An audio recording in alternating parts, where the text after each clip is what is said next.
Buenas tardes, soy Roberto Rondanelli, investigador del Centro del Clima y la Resiliencia, CR2, y les doy la bienvenida a nuestro ciclo de charlas Ciencia desde la Casa. Les agradezco a todos los que nos están mirando en este momento por Facebook. Hoy contaremos con una presentación muy interesante, una discusión sobre qué es la gobernanza climática, lo que dice la literatura y reflexiones del sur, y nos van a acompañar Rodolfo Sapiains y Cecilia Ibarra, que son dos investigadores también del CR2 y que han desarrollado una investigación reciente sobre este tema y que nos van a contar todo sobre qué es la gobernanza climática y, y cuál es su relación con el sur global.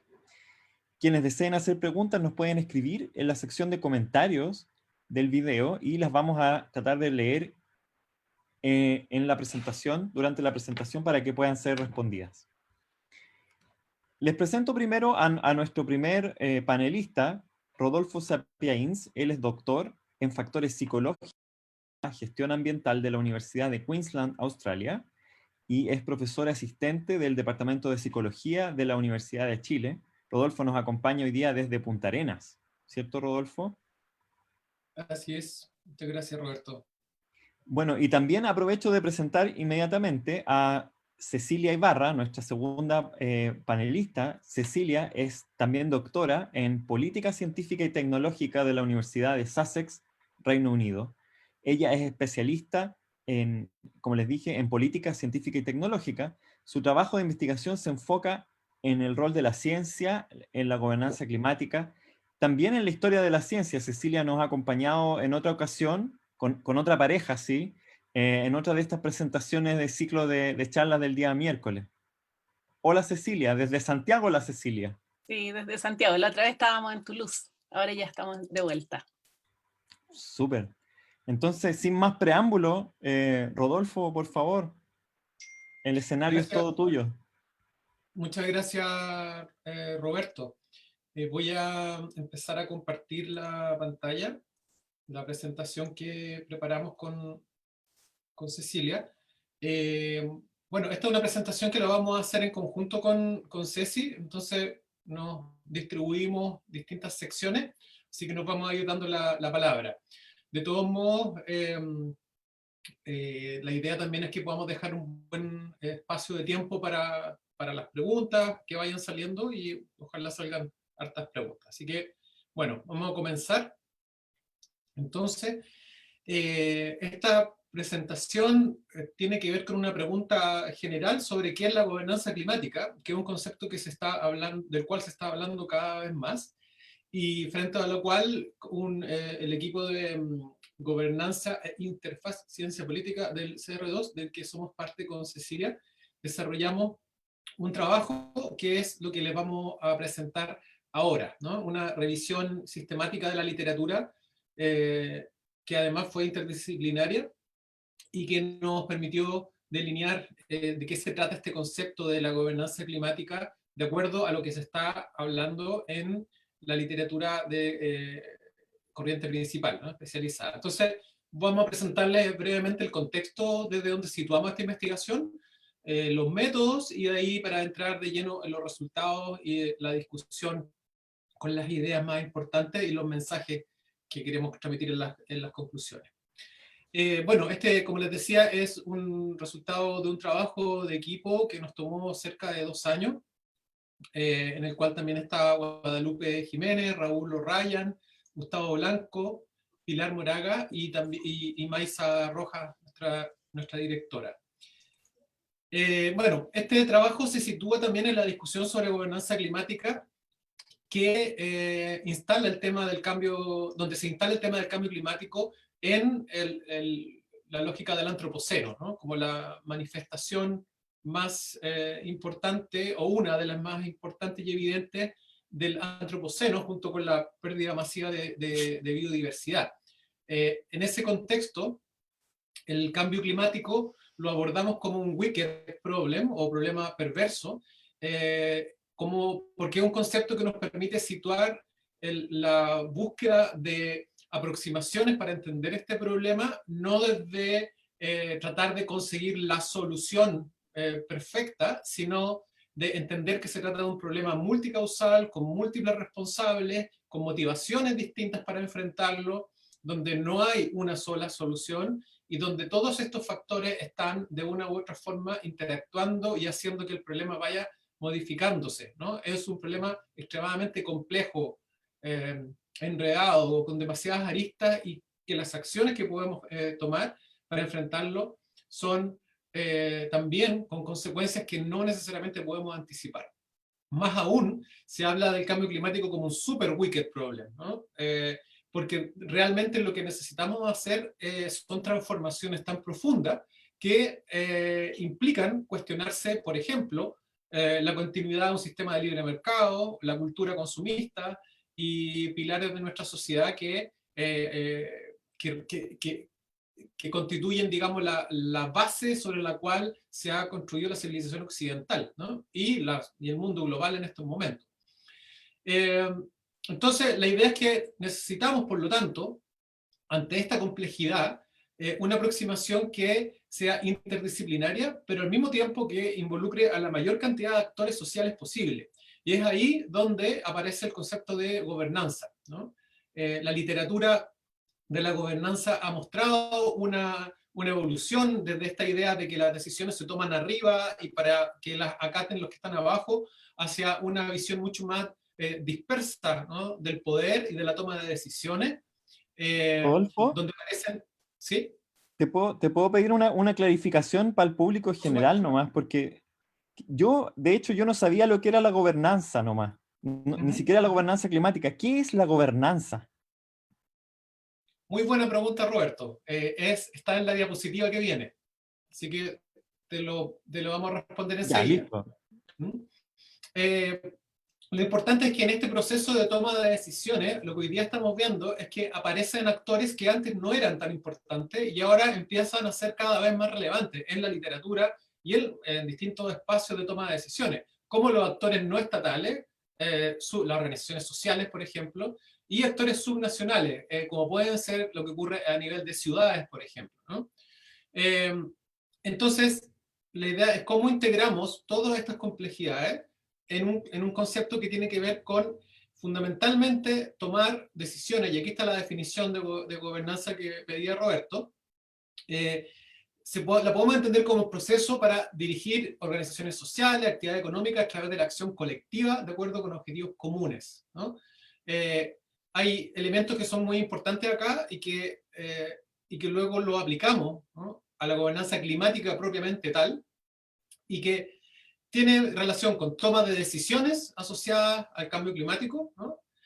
pero decisiones que deberían, ¿no es cierto?, estar orientadas a lograr objetivos colectivamente definidos, ¿no? y colectivamente definidos por la mayor cantidad y diversidad de actores posibles, tanto para mitigar, disminuir las emisiones, como para adaptarnos, que es lo que ocurre más bien a nivel local. Le voy a dar la palabra a Ceci ahora para que continuemos con la segunda parte.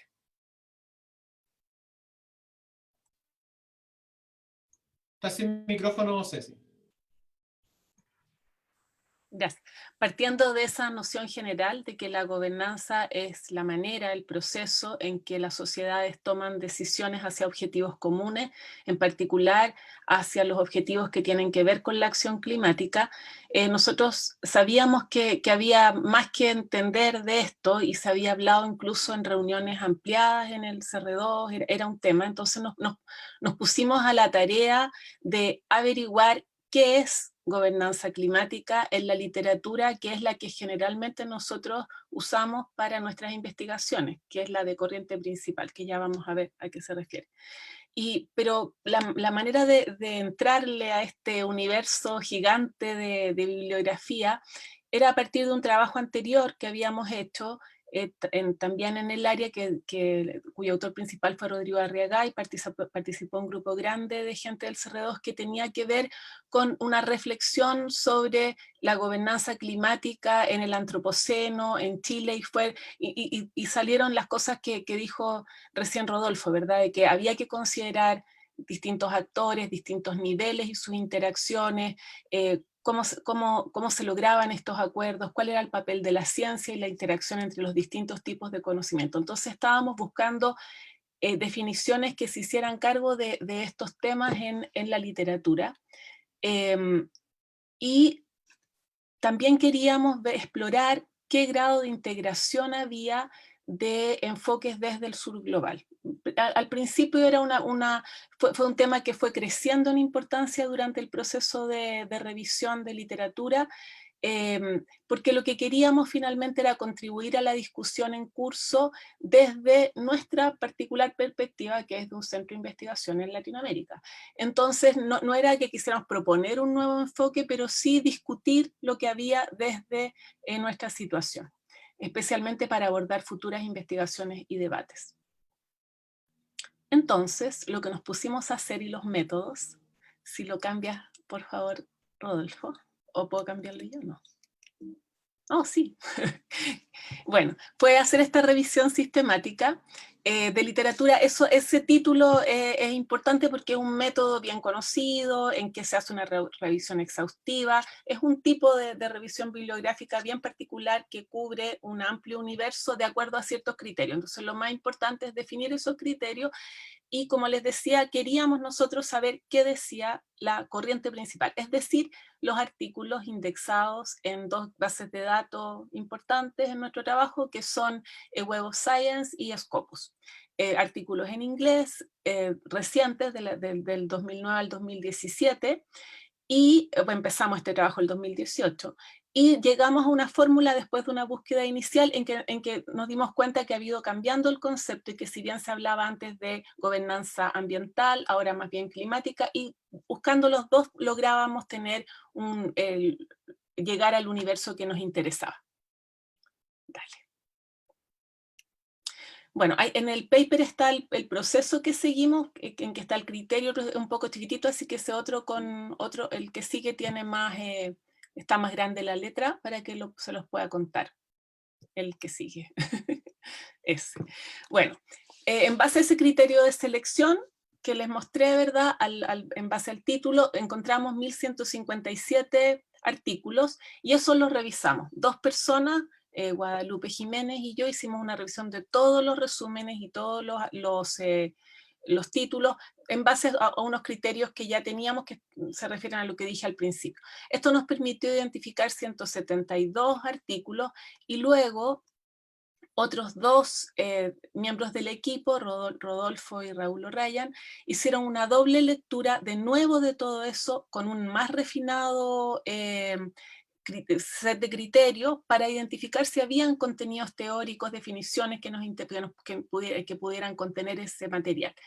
Entonces, en base a eso íbamos discutiendo cuando habían diferencias, entre medio nos reuníamos y después de eso salieron 72 papers que son el cuerpo de literatura sobre el que vamos a presentar los resultados.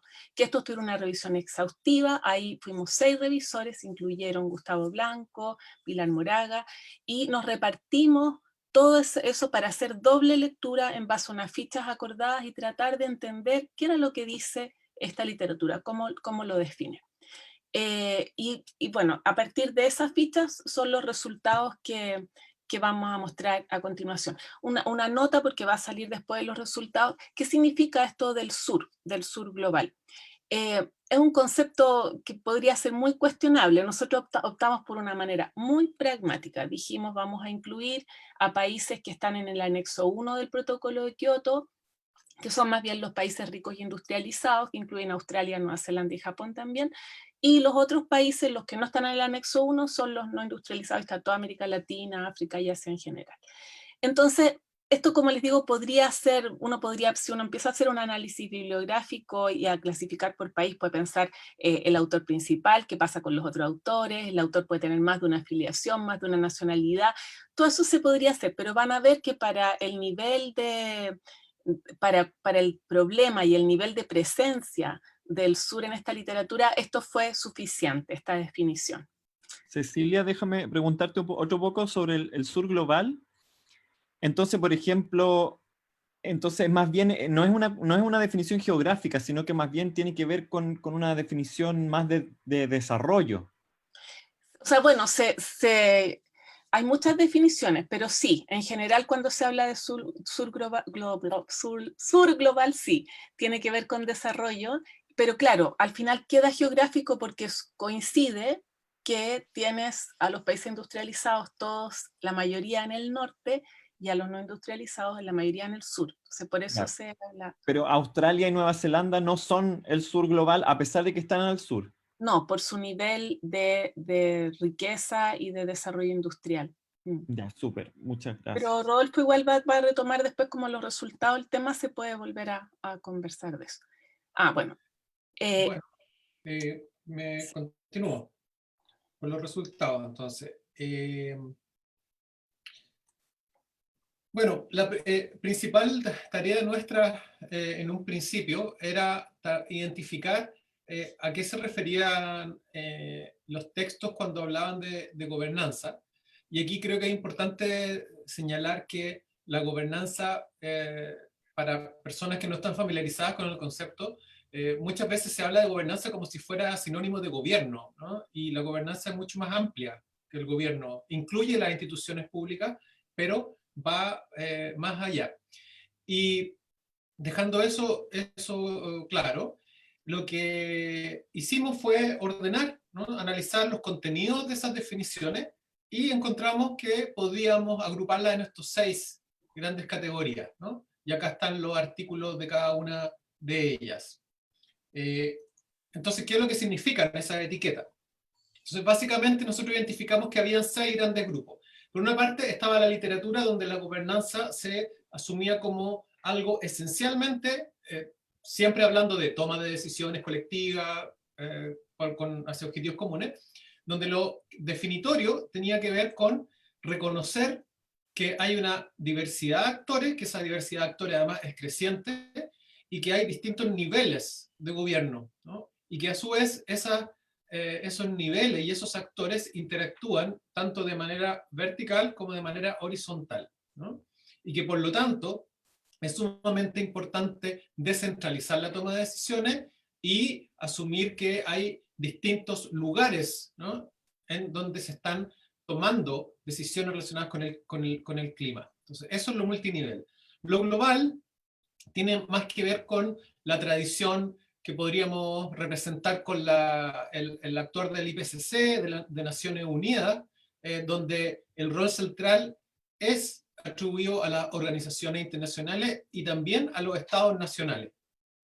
Entonces, se asume que estamos en un contexto de crisis de multilateralismo, ¿no? Evidente, y que hay iniciativas muy dispersas, que hay un escenario político fragmentado, por lo tanto, se empieza a avanzar hacia una lógica en la cual lo que importa es definir políticas que sean efectivas, dado el contexto en el que estamos funcionando, ¿no?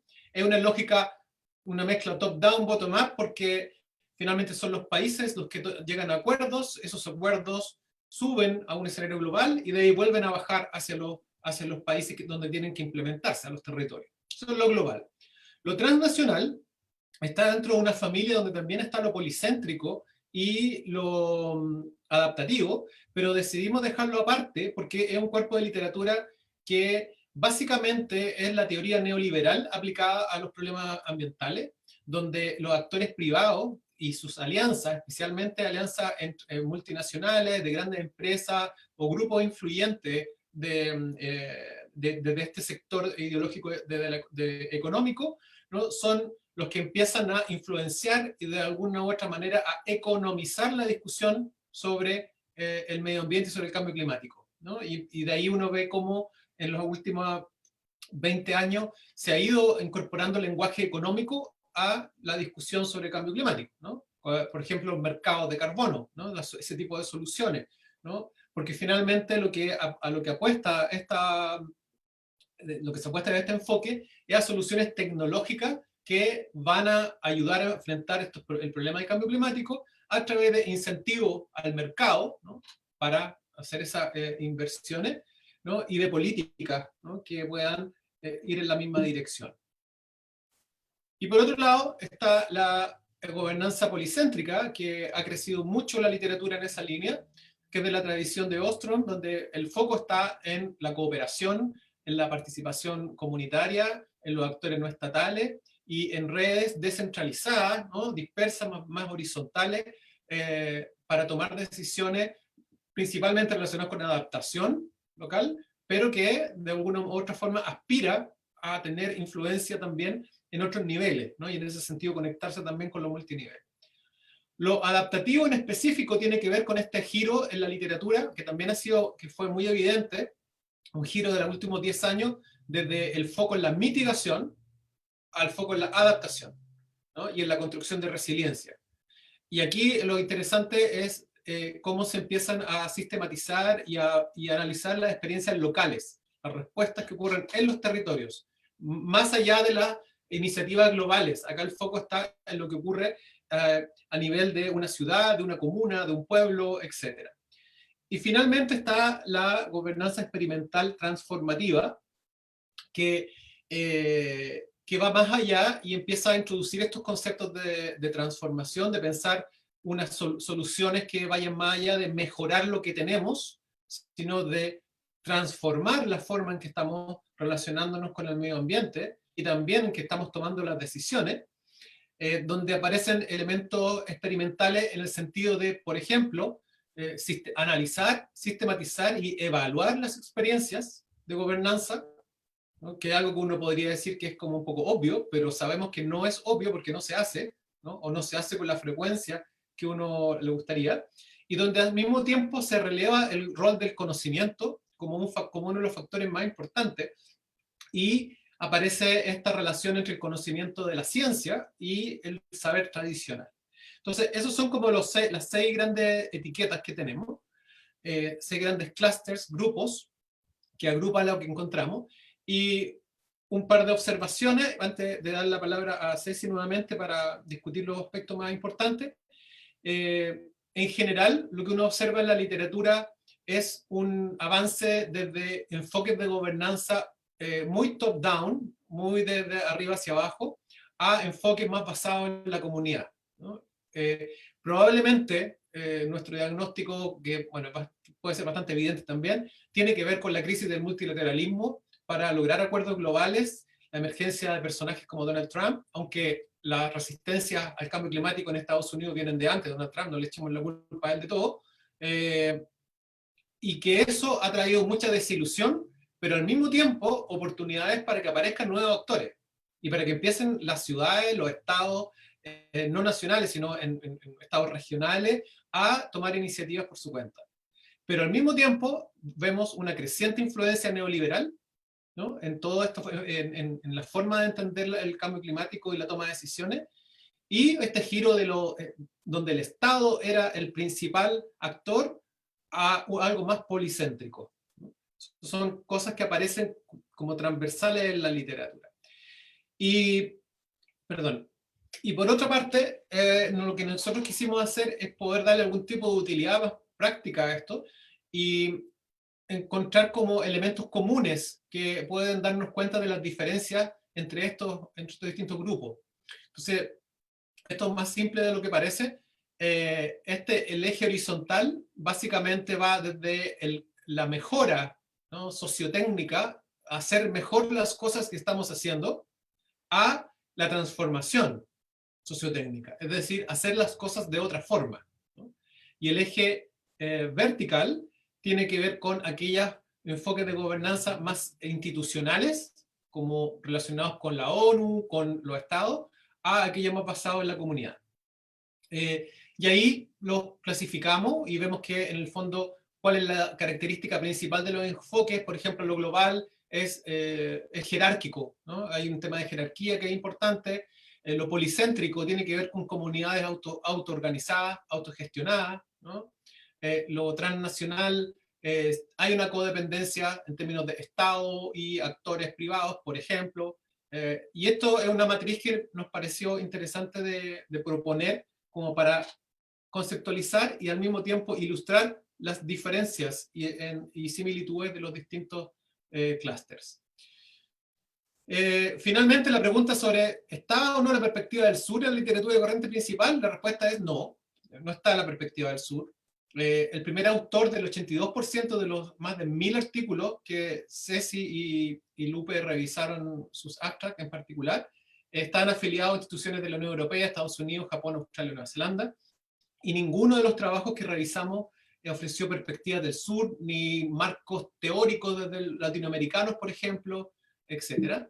Y en términos bien concretos, de los 72 artículos, la mayoría de los autores eran, ¿no es cierto?, de países del anexo 1, y por sección, por ejemplo, de gobernanza multinivel, había uno solo, que había un autor de Corea del Sur con otro de Estados Unidos, de la global uno de Brasil, nacional ninguno, en la gobernanza policéntrica habían 3 que eran de países anexo 2, en la adaptativa había un poco más, probablemente porque hay mucha comprensión de lo que pasa a nivel de casos específicos, pero en general era bastante escasa la literatura en mostrar la perspectiva del sur.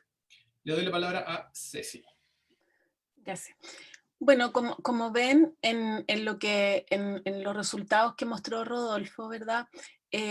Podemos ver en la literatura definiciones de gobernanza y maneras de mirar, entender y proponer que aparecen en estas distintas agrupaciones que tienen que ver con cómo hay personas que lo están pensando, que lo teorizan, que analizan casos, etc.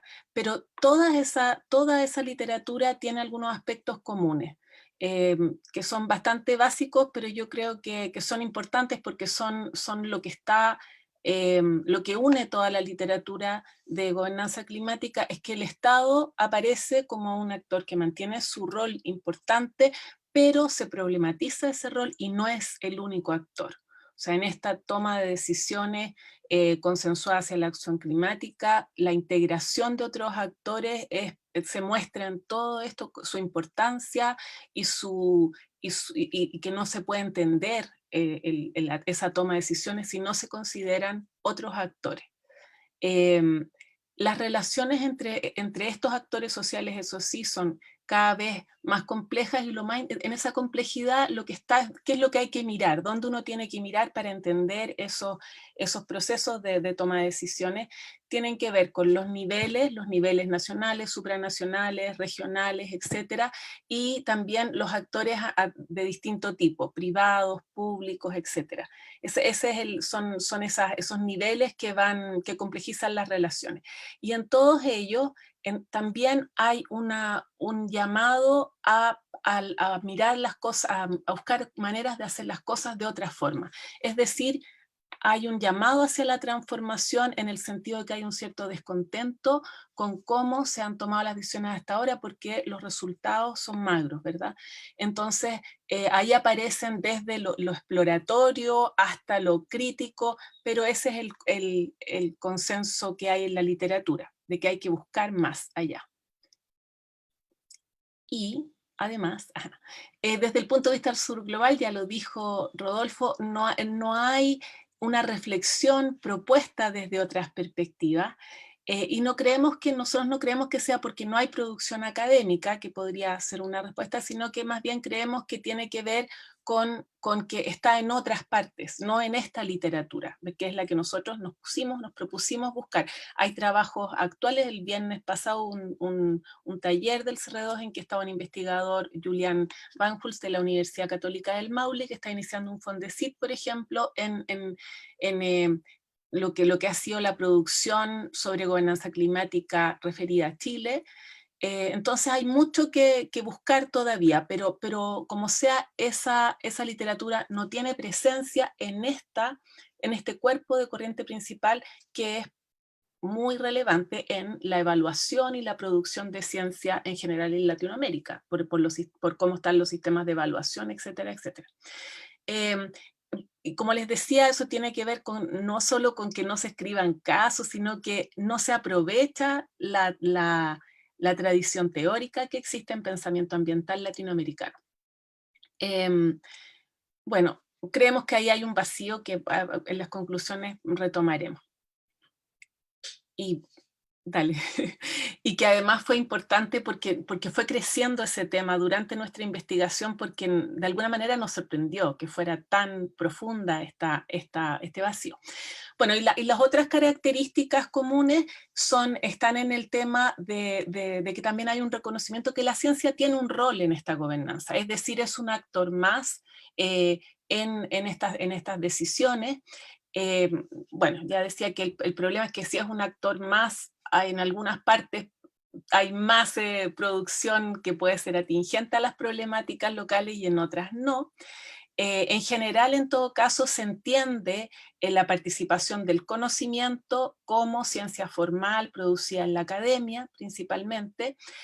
Hay también un reconocimiento como un actor muy importante a instituciones como el IPCC, en particular yo diría el IPCC, por su rol dentro de esta toma de decisión y su posicionamiento, etc. Mucha literatura es crítica, otra no, pero se reconoce como un actor influyente. Pero a pesar de que es un actor, me equivoqué, no influyente, porque algo se contradice con lo que se dice, sino un actor que aparece, pero su influencia es limitada. Y ahí aparece toda una línea de una queja, casi diría, de esta literatura sobre cómo lo hacemos mejor para tener mayor incidencia en la toma de decisiones. ¿Cómo puede la toma de decisiones estar más basada en evidencia científica? Y ese sí que es un problema que cruza todos los países y todo este cuerpo de literatura, de que hay un descontento desde el punto de vista de quienes escriben esto, que pertenecen al mundo científico, sobre el grado de influencia que pueden tener en esta toma de decisiones sobre la acción climática. Sí, y ahí vamos a pasar a otros resultados más que les va a contar Rodolfo.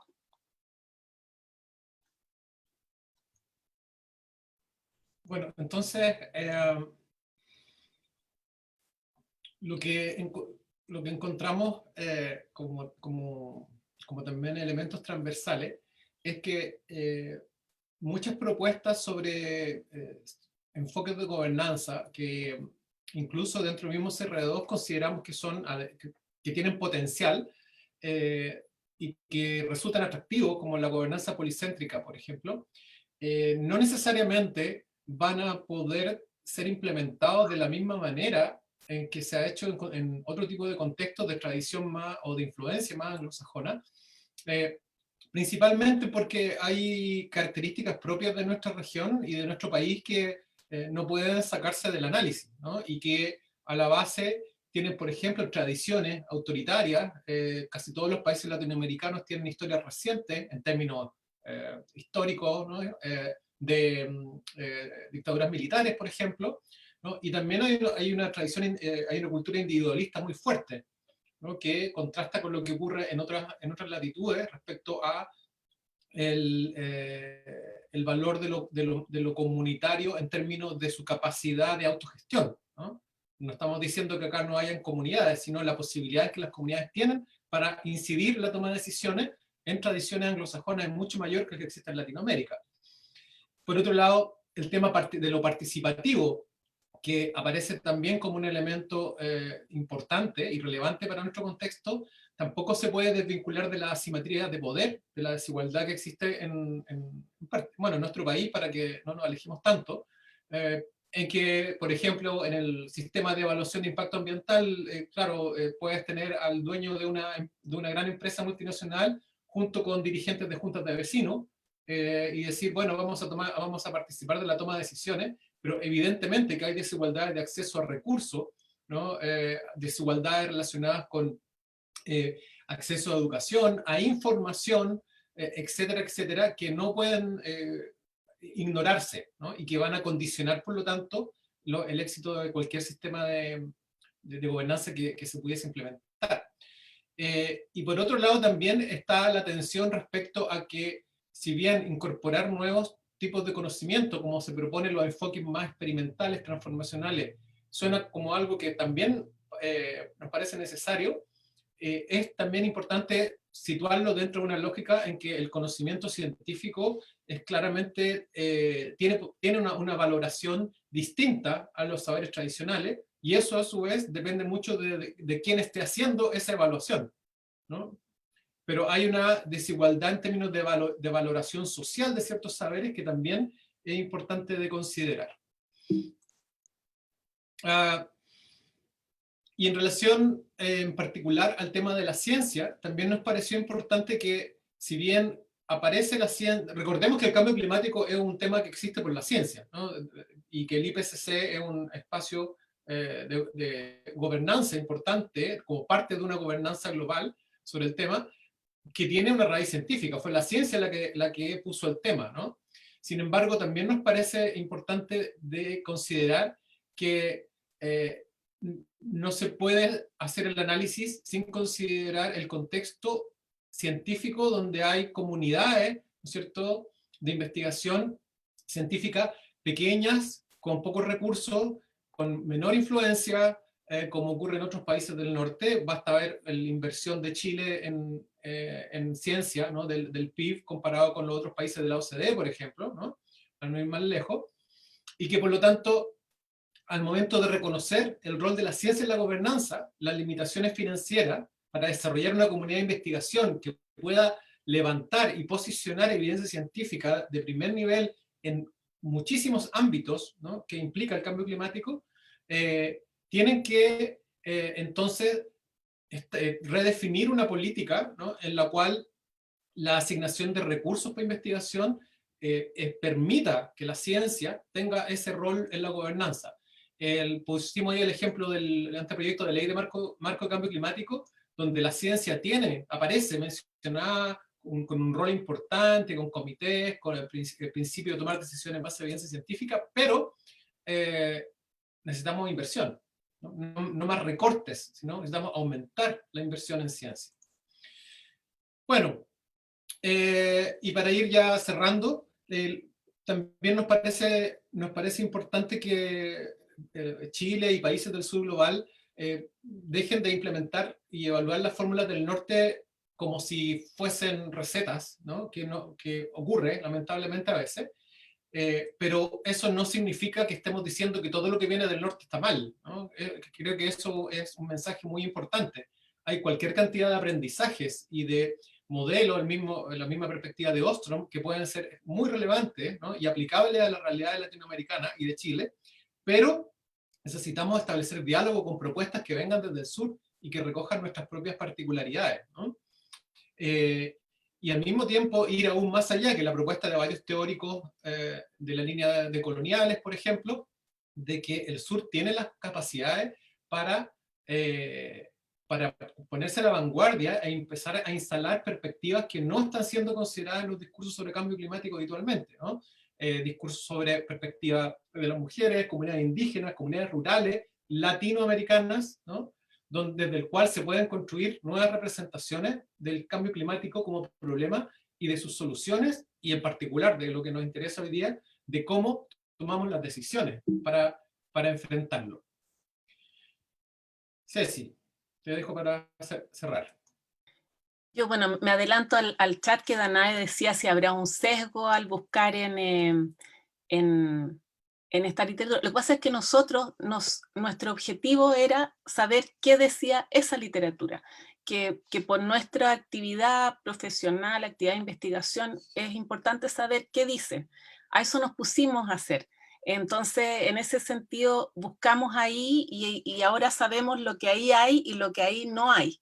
Ahora bien, como vemos que hay ese vacío que además con el que nosotros pensamos que vamos a encontrar quizás otra cosa, un diálogo, bueno, ¿qué cosas creemos que deben considerarse en una conclusión importante del estudio, que es que lo que dijo recién Rodolfo, ¿verdad?, que necesitamos trabajar y desarrollar en las particularidades de cómo vemos la gobernanza, cómo la entendemos desde nuestra situación particular? Entonces, compartimos que no puede ser un enfoque que sea solo desde el Estado, o sea, que la gobernanza es un tema multiactor y multinivel. El tema de la amplia y diversificada participación, creemos que es particularmente importante en una región como Latinoamérica, que es la más desigual del mundo, la más inequitativa del mundo. Entonces, el desafío de la participación que aparece en la literatura para nosotros tiene particularidades, porque ¿cómo logras una participación amplia en una región donde hay inequidades y mayores asimetrías de poder que en otras regiones, ¿verdad? Para eso remítase a todas las discusiones que han habido últimamente en torno a la ley, en torno al acuerdo de Escazú, etc. Por otro lado, necesitamos todo el conocimiento que tenemos por los problemas también sociales que tiene la región, que exigen un trabajo interdisciplinario, transdisciplinario, y más allá del conocimiento académico, que es un desafío también a nivel mundial y que compartimos.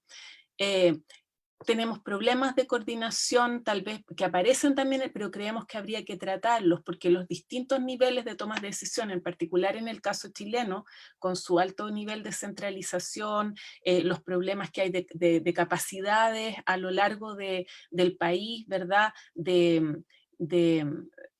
Entre los distintos niveles, me refiero de representatividad, etcétera, también ofrecen un desafío particular, y ya lo dijo Rodolfo, nuestra situación, la ciencia tiene un rol, pero nosotros no tenemos aquí a la EPA que nos diga las cosas de calidad del aire, es otra la situación de las capacidades que existen instaladas en el país en ciencia académica, digamos, y otro tipo de conocimiento y la forma en que pueden interactuar, y eso tiene que entrar en consideración cuando empecemos a conversar y a elaborar de esto. Entonces, hay que abordar los desequilibrios de las relaciones de poder, de legitimidad y nuestra realidad particular en cuanto a la situación que tenemos de la capacidad institucional y científica en nuestro país y en nuestra región.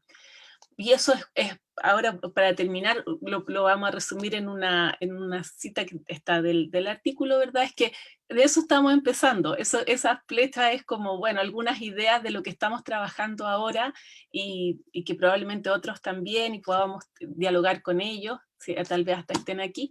Se necesitan esfuerzos dedicados para construir una perspectiva del sur sobre la gobernanza climática.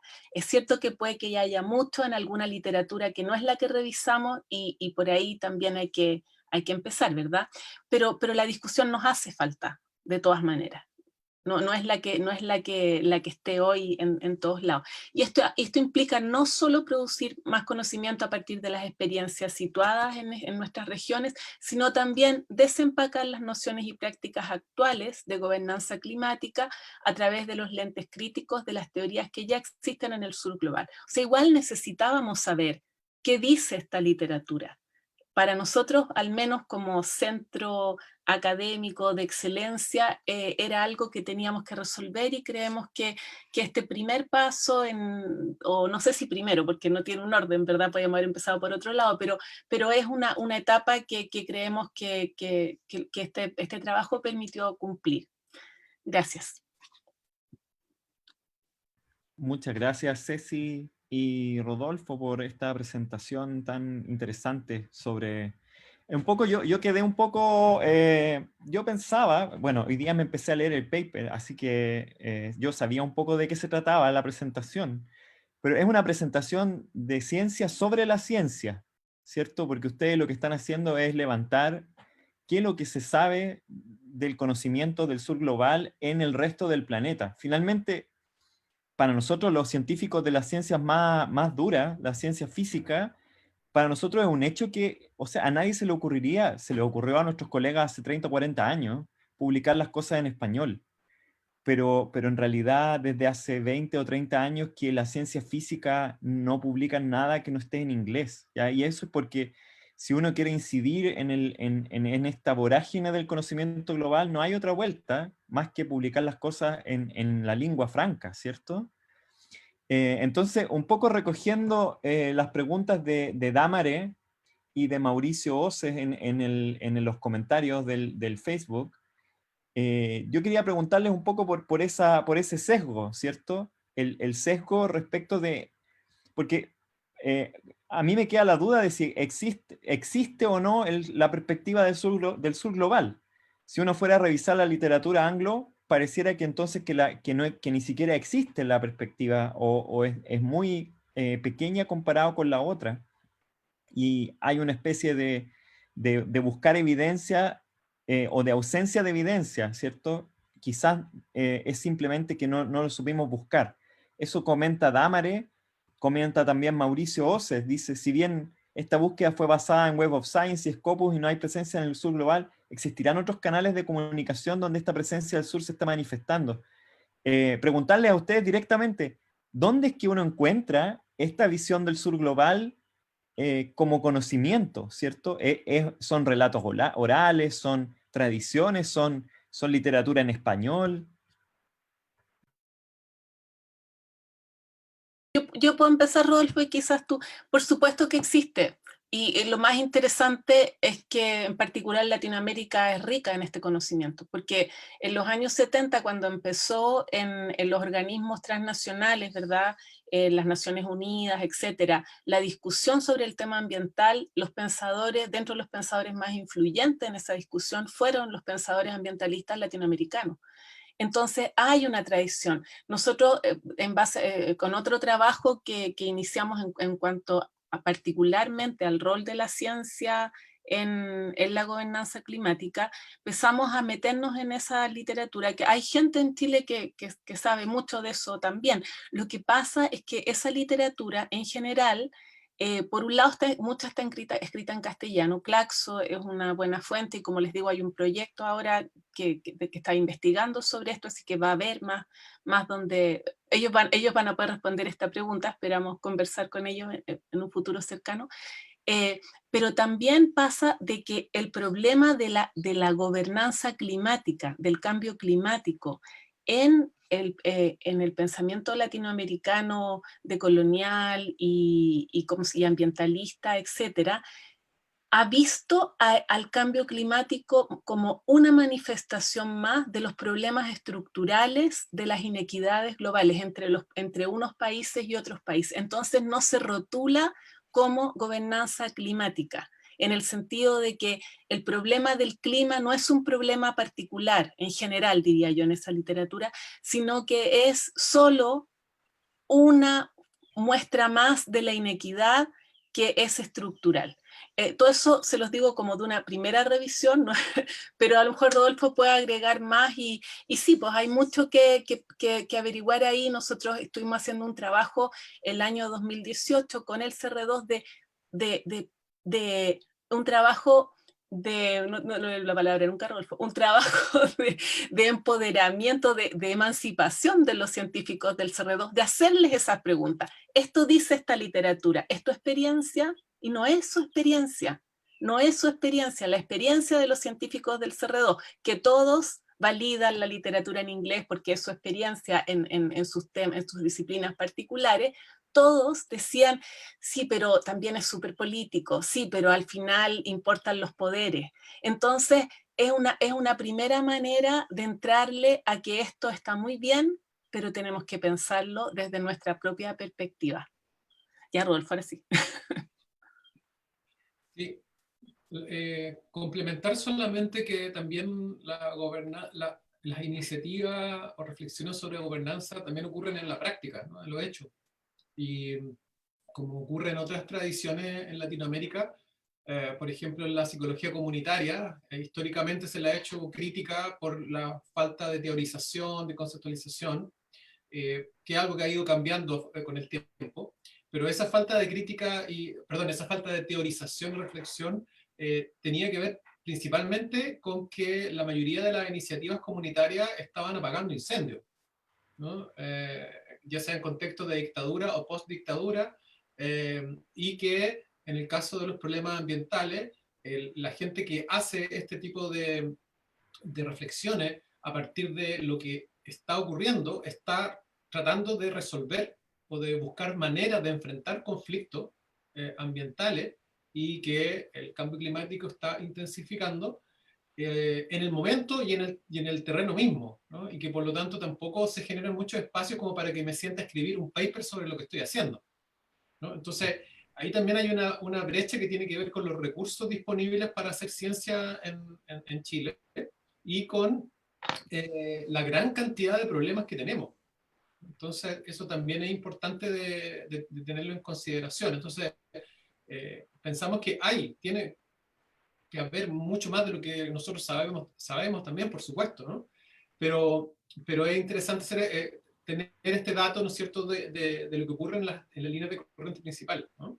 En el sentido de que Quisiera ahí hay un... agregar, perdón, que nos referimos ahora ambos, bueno, Rodolfo lo amplió, ¿verdad? Pero al tema de la literatura académica. Pero por supuesto, además en Latinoamérica hay mucho más. Ahora, eso con mayor razón, más difícil encontrarlo escrito, pero también hay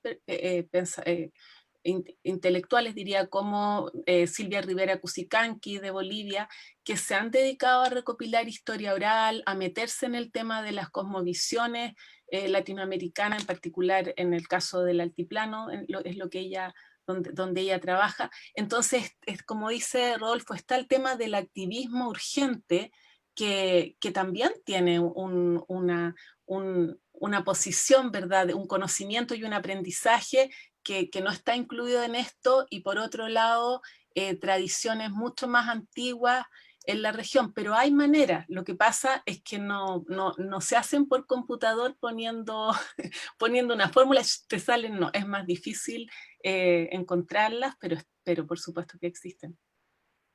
Súper. Bueno, tenemos varios comentarios.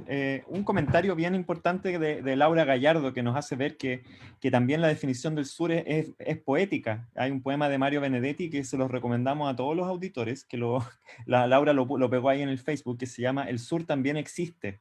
Ya, es muy lindo. Quizás también eso tiene que ver con el lenguaje, que también la poesía es tan importante para nosotros y no es Web of Science la poesía en general. Exacto. Bueno, Laura nos pregunta también cosas específicas a ver quién que lo quiere tomar. Dice, se suele separar la mitigación y la adaptación y con ello también sus escalas, pero esa separación no siempre aplica. ¿Cómo hacer la gobernanza de mejor manera? Ahí uno podría agregar, ¿será que el sur tiene maneras distintas de hacer esa separación entre la mitigación y la adaptación al cambio climático? Sí, bueno, a partir de lo que vimos en la literatura, como comentábamos, ha habido un giro hacia la adaptación, que lo hemos percibido las personas que trabajamos en temas de cambio climático, pero lo interesante fue constatarlo en la literatura, ¿no? De un foco en la gobernanza del cambio climático, en tanto el foco era la mitigación, hasta principios de esta década, bueno, de la década de 2010, y de ahí empieza un giro hacia la adaptación, ¿no? Pero que tiene que ver principalmente con el enfoque global versus lo más local, ¿no? Creo que es importante hacer esa relación. Es decir, nos empezamos a preocupar más de la adaptación porque nos desencantamos de lo global en su incapacidad de llegar a acuerdos. Entonces empezamos a mirar lo que pasa en las comunidades a nivel local.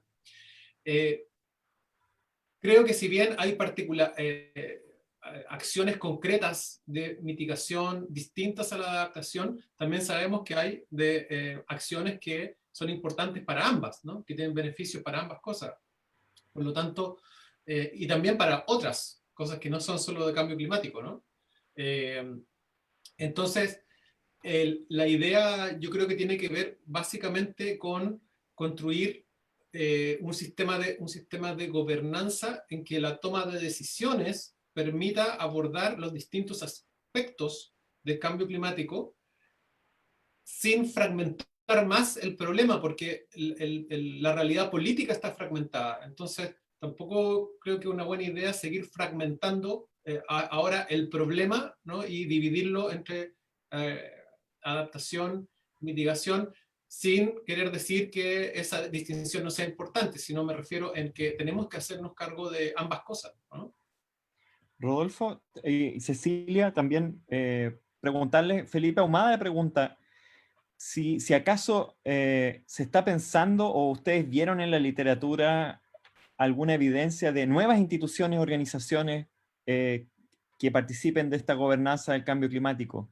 Instituciones de gobernanza que no existían antes y que tienen que empezar a existir ahora. Sí, no sé si es que tienen que, pero bueno, cuando Rodolfo mostró todo lo que es la literatura sobre gobernanza transnacional. Bueno, ahí nuevos actores es todo lo que son las asociaciones, por ejemplo, de ciudades, que son supranacionales, transnacionales, pero no están organizadas a partir de los gobiernos, sino que son las 20 ciudades, no sé qué.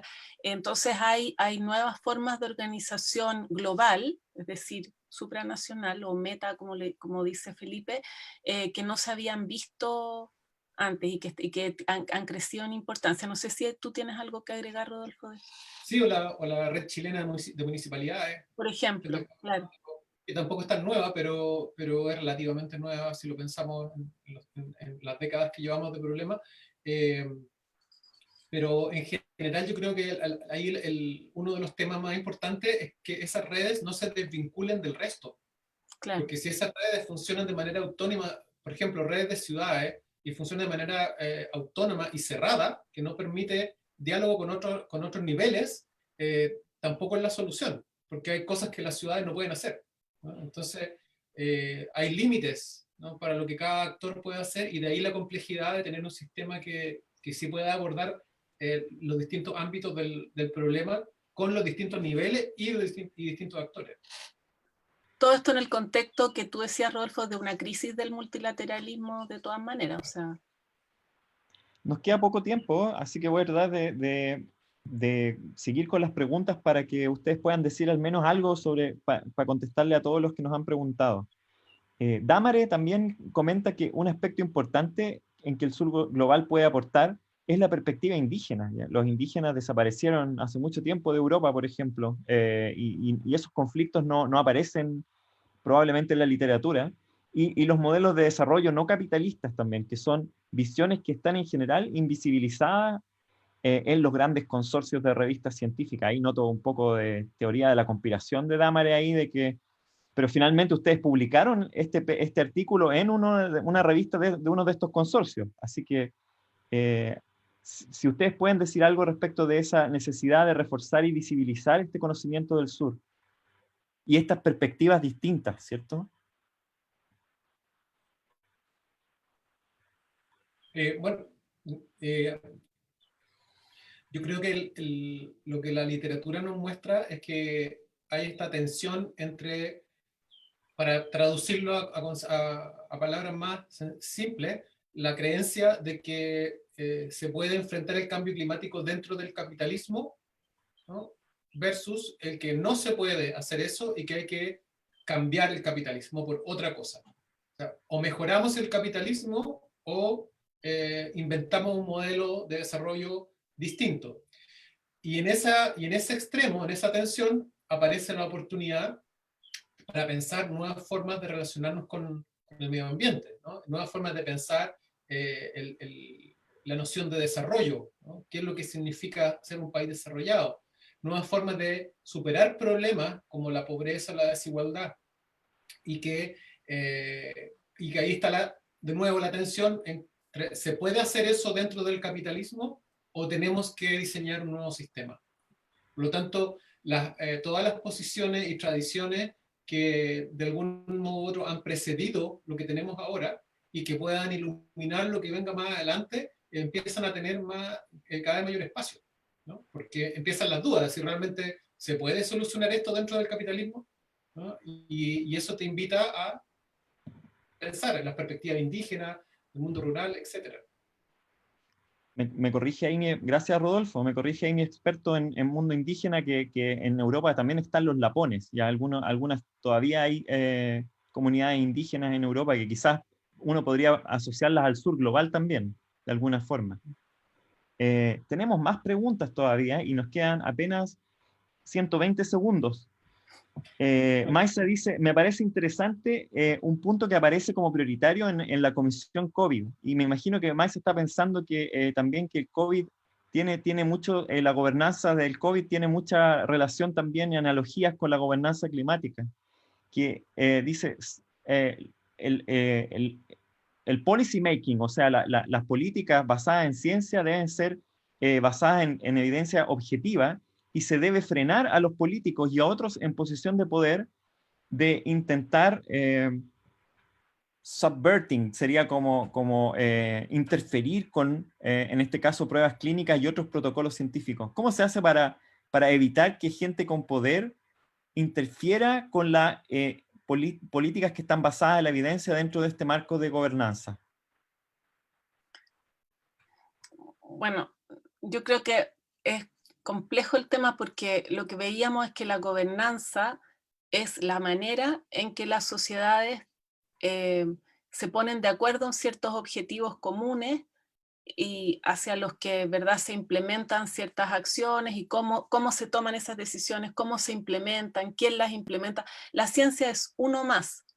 Yo creo que es importante que la evidencia científica entre en esa discusión, pero es un proceso de negociación de las sociedades en que, por supuesto que, bueno, Maisa es también autora del paper por lo demás, así que yo creo que ya tirando ahí más para seguir con la discusión, ¿verdad?, que nos queda.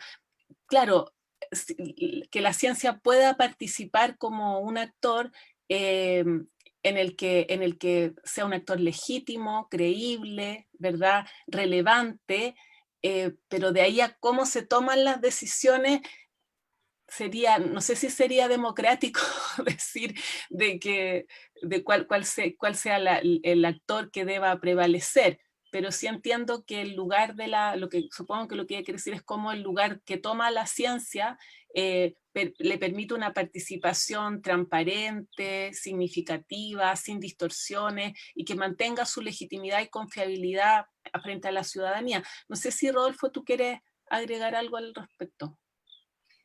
Bueno, solo agregar que bueno, estamos en la semana del plebiscito y está todo el tema del proceso constituyente.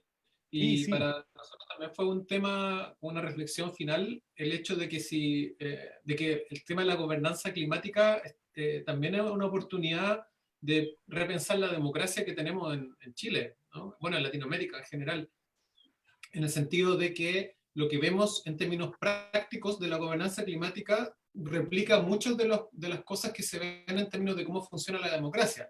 Tal vez en el tema del cambio climático hay sí una diferencia y un avance en que se le ha dado más importancia a la ciencia. Yo creo que eso queda claro en los proyectos de ley de cambio climático y en las instancias que se han creado.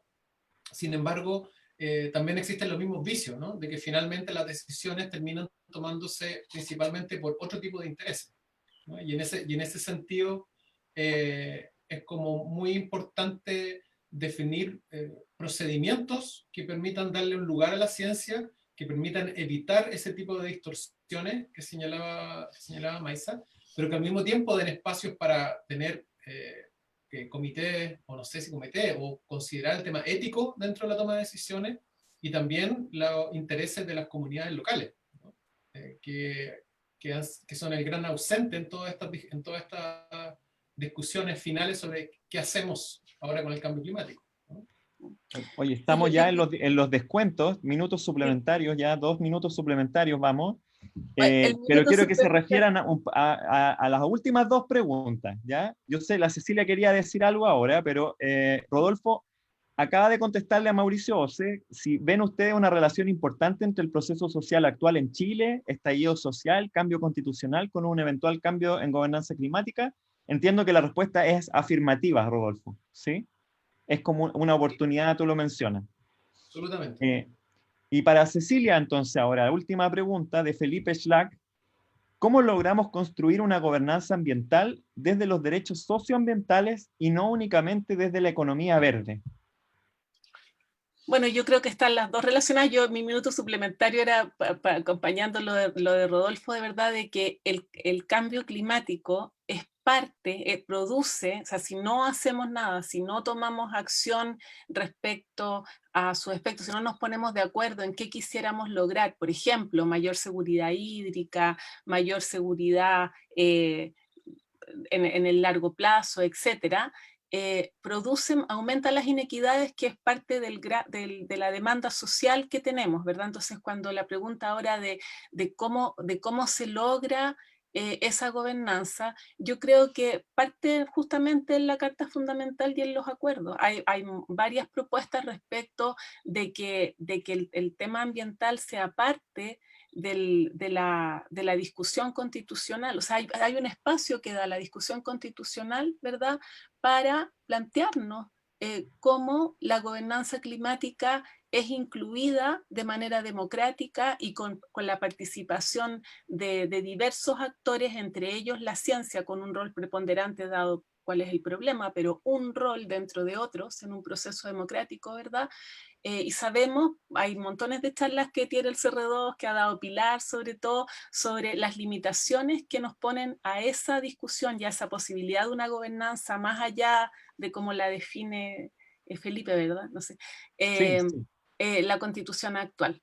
Entonces, creo que ese es el espacio para responder a esa pregunta, no aquí, sino en un proceso participativo y democrático en que haya la posibilidad de planteárselo seriamente. Por ningún motivo dejar a los científicos solos tratando de arreglar el problema, ¿cierto? No. No. Pero tampoco dejándolos fuera. No, claro. Sí. Sí, yo creo que eso contesta la pregunta de Felipe, y con eso terminamos de ojalá dar por resueltas todas las inquietudes, no creo en todo caso, de nuestros auditores hoy día. Tuvo bastante éxito nuestra charla, y yo les vuelvo a agradecer entonces a Cecilia Ibarra y a Rodolfo Sapiains por presentarnos este trabajo, y esperamos que en una próxima edición de estas charlas nos presenten ya también resultados respecto de esta visión del sur global, ¿cierto? Y plasmado ya en algunos artículos y recopilaciones, etcétera. Esperamos escuchar más trabajo sobre esto en el futuro. Muchas gracias, Rodolfo y Cecilia. Gracias a por usted. esto y gracias al equipo organizador, y esperamos que les haya servido a quienes lo vieron y lo van a ver después en el Facebook. Gracias. Gracias, chao.